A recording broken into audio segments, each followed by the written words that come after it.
The truth is, depth doesn't trend. But silence? Silence still burns like a spotlight. There's this voice memo I never sent. Just Wortjozir blinking, no sound. I had things to say, soul-heavy things, but the air in the room swallowed the words before I could. It's weird how silence gets loud when it's yours. You think you're being calm, noble even, but deep down, you're just hoping someone might hear the quiet and still know its pain. I replayed that unsent memo last night. No audio, just memory. There was a time I believed people would wait, that they'd slow down long enough to notice the pause in your voice, to sit with you through your spirals, to honor the sacredness of thought. But now if your story takes more than 15 seconds, they scroll. And it's not bitterness, it's just, I used to think thinking deeply made me safe. That if I wrapped my heart in enough logic, no one could bruise it. But even philosophers cry at night, especially the ones who know no one's listening. I tried to tell a friend once that sometimes I can hear silence breathing, that quiet has texture, weight, like velvet over a bruise. They laughed, said I was doing too much again. So I laughed too, but softer.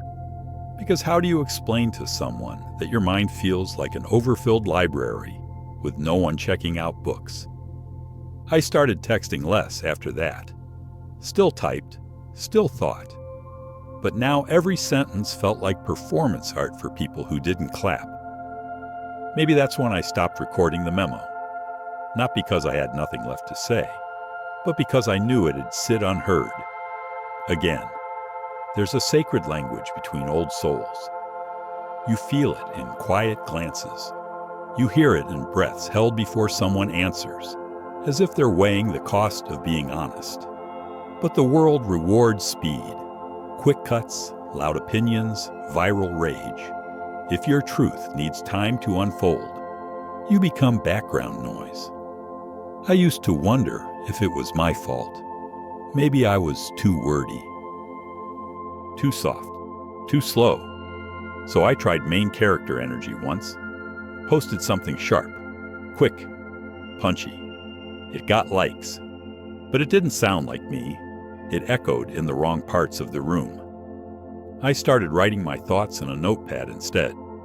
Pages no one would see. A ritual, not a performance.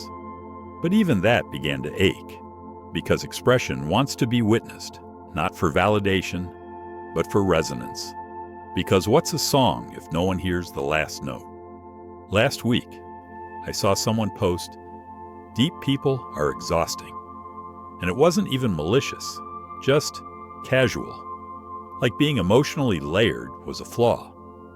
I thought about replying, typing something poetic, something soft but defiant. But instead, I just whispered to the air, "So, we're not sacred anymore. We're inconvenient." And maybe that's what this voice memo holds. Not a speech, not a quote. Just a quiet question that's been waiting too long. What if your truth needs more time than people are willing to give? I remember a night I was with someone I loved. We were lying side by side, screens up, minds apart. I turned and said, "Do you ever feel like the world's forgotten how to listen?" She nodded, but her eyes never left the screen. It shouldn't have hurt, but it did, because she agreed, but still didn't hear me. I think that's the worst part, not being disagreed with, but being half heard, like someone looking at your lips, but never seeing your eyes. I once read that the soul speaks only in silence, so maybe that's why I still save voice memos I never send. They feel like sacred offerings, tiny prayers for a world too loud to kneel. And still, even now, part of me believes someone, somewhere, will stumble upon these unsaid things and feel less alone. Maybe that's foolish, or maybe it's faith. The voice memo is still blank. Zero. But tonight, I hit record anyway. Didn't say a word, just breathed. let the silence speak. And when I pressed stop, for the first time in weeks, I didn't feel invisible. You don't even try to say it anymore, not because it doesn't matter, but because it always gets skipped. There's a voice memo saved in my drafts, still titled, "Maybe this will explain it." Never sent, never meant to be. I recorded it after 3 days of smiling through calls I didn't want to answer. After typing lol when I really wanted to say, I feel like I'm being erased. The memo starts with a pause, then a sigh, then another pause. I tried 3 times to speak. Each time, the words got stuck somewhere between the heart and the throat. So the memo is just breath, a soft kind of bleeding. And when people asked why I got quiet, I just said, been busy. But the truth, I was tired of translating myself into sound bites for people who only speak urgency. There was a version of me who explained things, who walked people through the architecture of my heart like it was a museum tour. This piece is about abandonment. This corner, grief, that echo, oh, that's just where trust used to be. But after a while, no one looked up. They just nodded, checked their phones, and said, "Damn, that's deep," then changed the subject. So I started withholding, not out of spite, out of survival. I stopped sending long texts, stopped finishing thoughts, started using periods instead of ellipses, even when the sentence didn't feel done. It was like I was trying to make my feelings more palatable, like shrinking them might make them easier to digest. But feelings aren't snacks, and depth isn't a phase. 7 signs. You're a deep thinker, silencing yourself to fit in. Expanded. 1. You pause before speaking, even when you know what you want to say. It's not hesitation, it's calculation. You're already scanning the room, measuring their attention span, wondering if they'll stay long enough to hear the full sentence. What happens when your thoughts take longer than their patience? So you water it down. And afterward, you grieve the version of you that stayed quiet. 2. You leave messages on read, not because you don't care, but because you don't know how to be small enough to answer casually. How are you? Feels like a trap when the real answer takes paragraphs. You want to say, I'm unraveling in poetic detail, but you settle for silence, and then blame yourself for not replying. 3. You delete more than you send. You write long captions, raw paragraphs, notes that sound like prayers. Then, backspace. Backspace? Gone. Not because they weren't true, but because truth feels unsafe in places where vulnerability is a vibe, not a value. You ask yourself, would they even read it? And worse, would they laugh? 4. You become the listener in every group. It's easier to absorb than risk rejection. You nod, you validate, you carry their chaos. But after they're done venting, no one ever asks, what about you? And part of you starts to wonder, if I vanished, would they even notice the quiet was mine? 5. You rehearse your feelings before sharing, like auditioning for empathy. You check tone, punctuation, the perfect sentence to soften the blow of being too real. By the time you're ready to speak, the moment's passed, and they say, you never open up, but they never saw the drafts that died before delivery. 6. You say, I'm fine, with the kind of smile that hides a funeral, because fine is socially acceptable. Fine won't make anyone uncomfortable. But somewhere between that word and the ache in your chest, you wonder, when did honesty become impolite? 7. You apologize for being deep, then secretly mourn the parts of you that aren't allowed to exist out loud. You call yourself too much before anyone else can.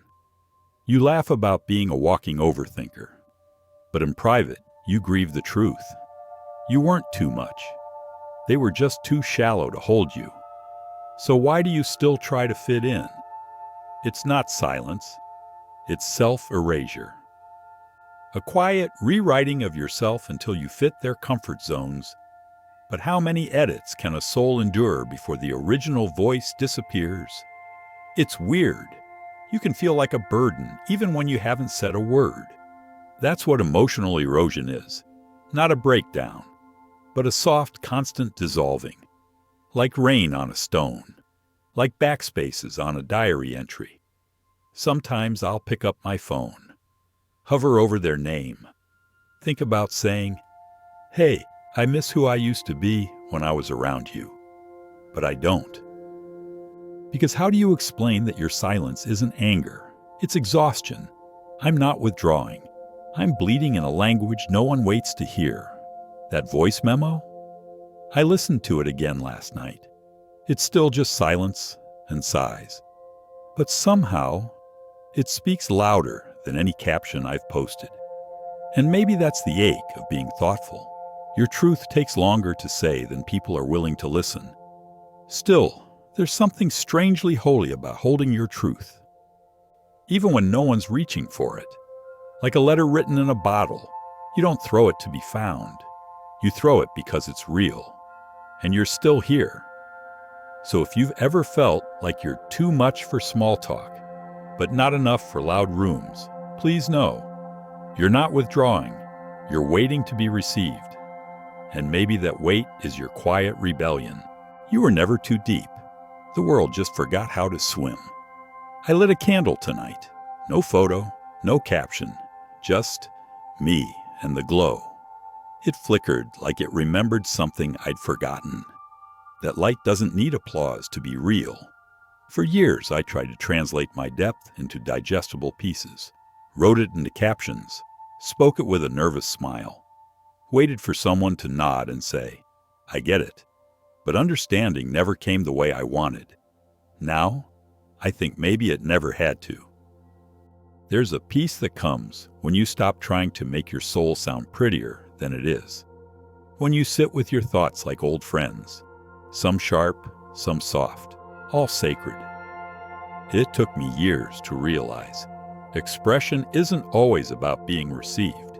Sometimes it's about being reunited with yourself. People say I've changed.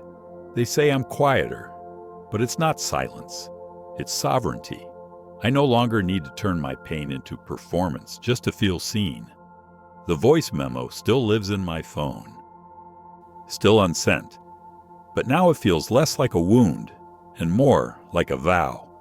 Now, it's a mirror, not of who I was, but of who I've returned to. I don't need to play it anymore. I remember the voice, and more importantly, I believe it. I used to want answers. Now I want stillness. I used to beg to be understood. Now I offer myself understanding. There's a kind of quiet that doesn't ache anymore. It hums, like the sound of your own soul finally exhaling. They call this the healing era. But healing isn't loud. It's not aesthetic. It's not a playlist or a sunrise reel.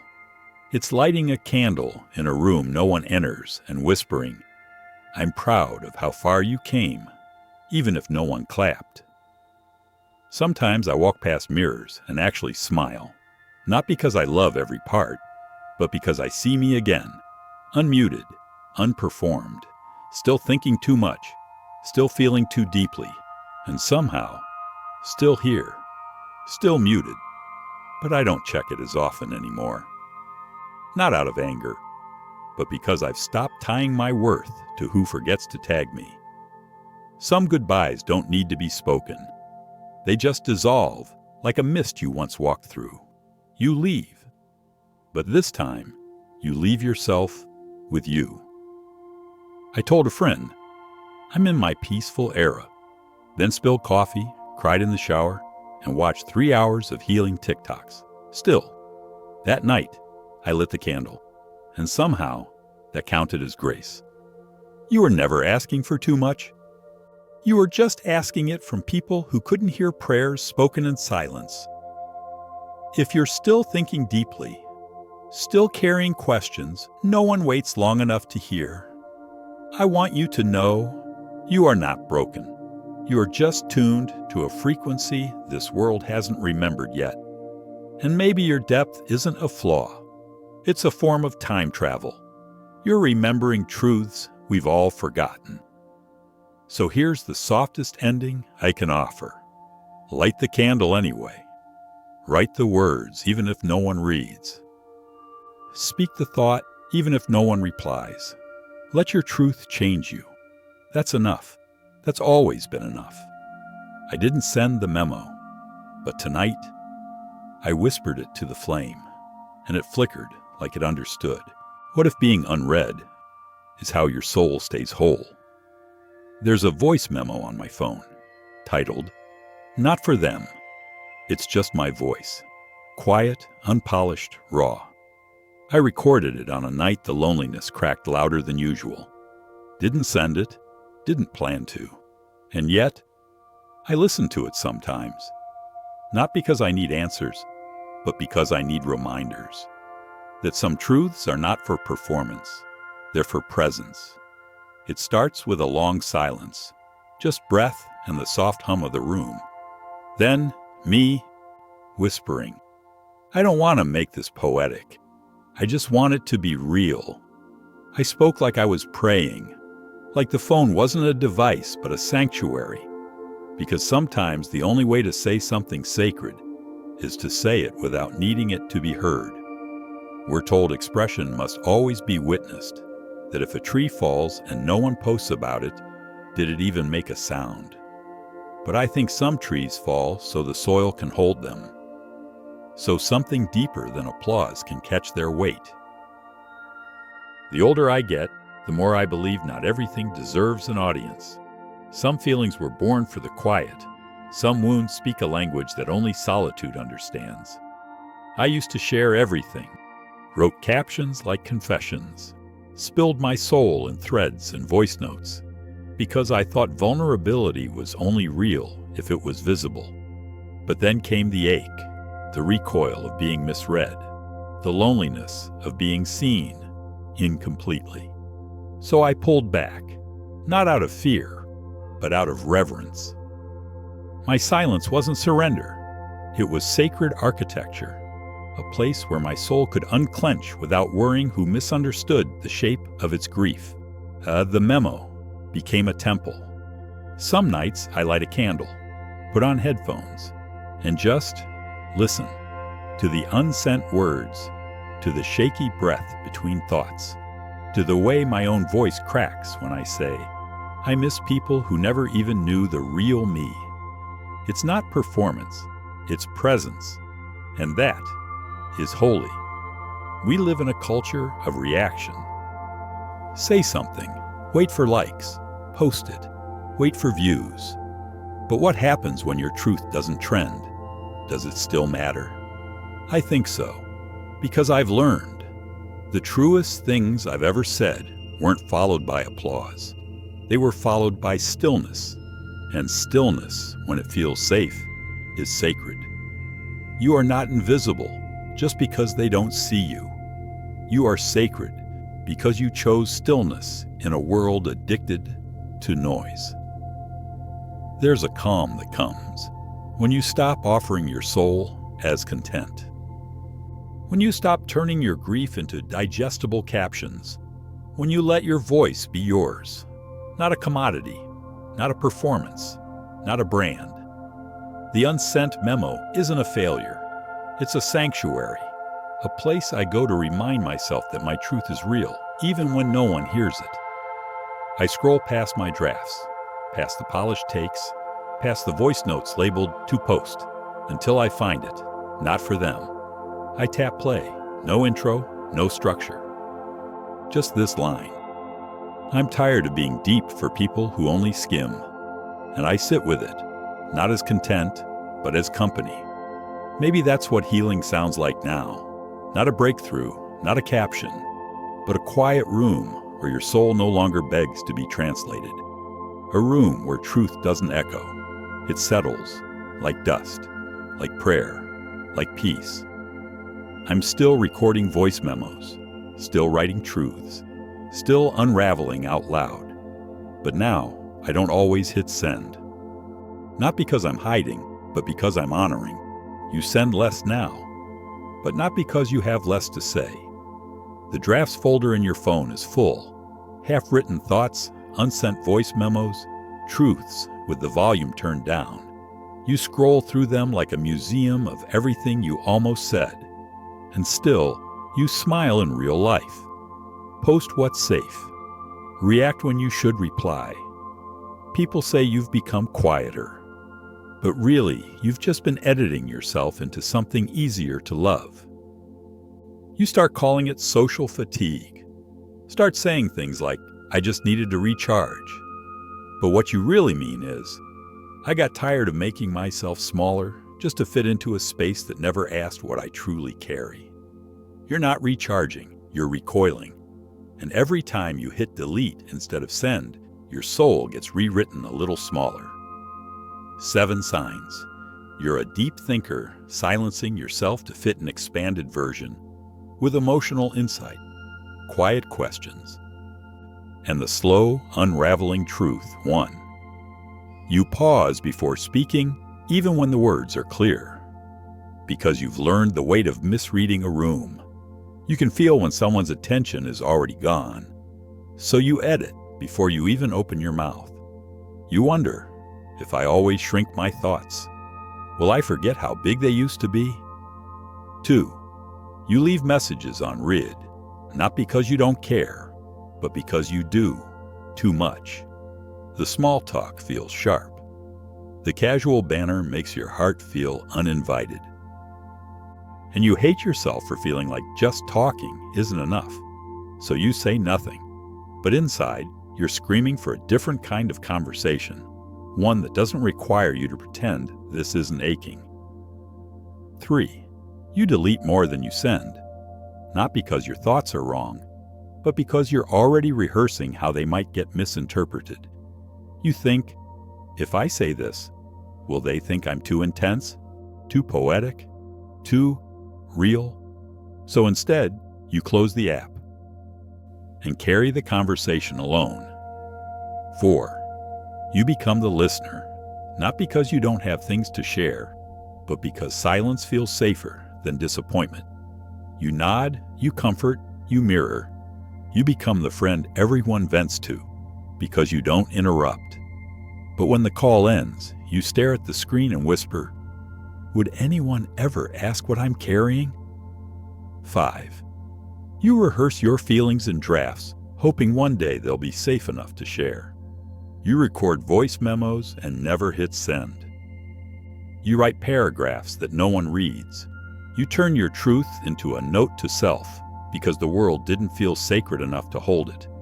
You wonder, do I even want to be heard? Or do I just want to stop hiding? 6.